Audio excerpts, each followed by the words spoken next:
Il était l'un des latérales les plus prometteurs au monde, mais il n'a jamais su le prouver au plus haut niveau. Mais que devient Nelson Semedo? Après que Maxi Pereira, ancien latéral historique du club, soit parti libre direction le rival le FC Porto, pour ça, le ancien historique.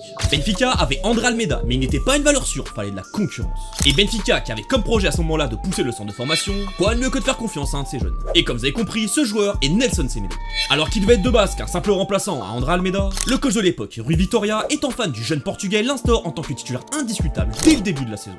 Très rapide, technique, bon centreur, il avait toutes les qualités d'un bon latéral à l'ancienne. Avec Pizzi qui rentrait dans l'axe et Semedo qui prenait tout le couloir, le duo était très complémentaire. Il a tout de suite montré un très haut niveau en étant un des meilleurs joueurs de l'équipe. Mais malheureusement, une grosse blessure l'écarte du reste de la saison. Mais plus de peur que de mal, sa deuxième et dernière saison au Portugal a été encore plus impressionnante. Il a énormément progressé dans tous les domaines et même défensivement qui était son gros point faible. Après une excellente saison et sans débat possible un des meilleurs joueurs de l'équipe et latéral d'Europe, il allait sans aucun doute être vendu. Surtout connaissant la direction de Benfica. Il signe donc au FC Barcelone pour 35 millions et à la lourde tâche de remplacer Dani Alves qui n'a jamais été réellement remplacé. Et son échec vient en grande partie de là. Ok, il était bon, il avait un gros potentiel, mais de la remplacer un des plus grands latérales de l'histoire. Et même sans aller aussi loin, ses principales qualités étaient avant tout physiques.